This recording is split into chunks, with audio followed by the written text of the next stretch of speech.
ইসরায়েলের বন্দি শিবিরে ফিলিস্তিনি কয়েদিদের ওপর অমানবিক নির্যাতনের এক ভয়াবহ চিত্র উঠে এসেছে ব্রিটিশ সংবাদ মাধ্যম বিবিসির এক অনুসন্ধানী প্রতিবেদনে। দুই সাবেক বন্দির বর্ণনায় উঠে এসেছে শারীরিক নির্যাতনের পাশাপাশি ভয়ঙ্কর যৌন নিগ্রহের ঘটনা, যা যেকোনো সভ্য সমাজকে স্তব্ধ করে দেওয়ার মতো।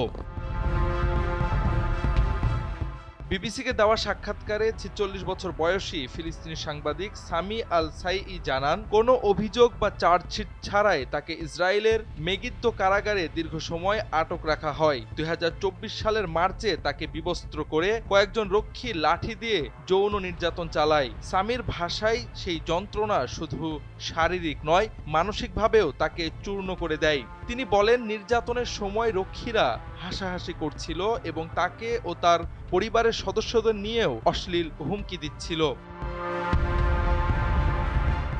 আরেক বন্দী আহমেদ বিবিসিকে জানান, সোশ্যাল মিডিয়ায় একটি পোস্ট দেওয়ার অভিযোগে তাকে গ্রেফতার করা হয়। কারাগারে নেওয়ার পর প্রথমে নগ্ন করে একটি বাথরুমে ফেলে রাখা হয়। এরপর রক্ষীরা একটি কুকুর তার উপর লেলিয়ে দেয়। আহমেদের ভাষায় কুকুরটি তাকে যৌনভাবে লাঞ্ছিত করে, আর তিনি যত চিৎকার করছিলেন ততই মারধর বাড়ছিল।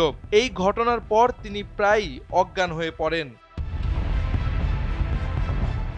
এ বিষয়ে জাতিসংঘের কমিটি এগেইনস্ট টর্চার আগেই জানিয়েছে, ইসরায়েলি কারাগারগুলোতে ফিলিস্তিনি বন্দীদের ওপর নির্যাতন এখন একটি রাষ্ট্রীয় নীতির রূপ নিয়েছে। ২০২৩ সালের ৭ অক্টোবর পর থেকে এই নির্যাতনের মাত্রা আরও বেড়েছে বলে জানিয়েছে বিভিন্ন মানবাধিকার সংস্থা। তাছাড়া এসব টর্চারের ভিডিও সামাজিক যোগাযোগ মাধ্যমে ছড়িয়েছেও অনেকবার। ইসরায়েল সরকার এসব অভিযোগ অস্বীকার করলেও এর আগেও বন্দীদের যৌন নির্যাতনের সিসিটিভি ফুটেজ ফাঁস হয়ে আন্তর্জাতিক অঙ্গনে তীব্র প্রতিক্রিয়া তৈরি হয়েছিল।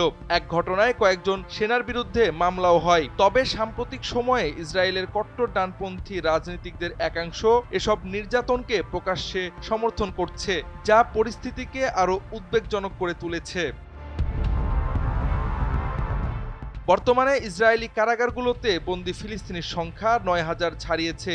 এদের বড় একটি অংশের বিরুদ্ধেই কোনো আনুষ্ঠানিক অভিযোগ নেই। জাতিসংঘের প্রতিবেদনে হামাসের হামলার নিন্দার পাশাপাশি ইসরায়েলের বন্দী নির্যাতন ও গাজায় সামরিক অভিযানে গুরুতর মানবাধিকার লঙ্ঘনের কথাও উল্লেখ করা হয়েছে। জাওয়াদ আহমদ, এনপিবি।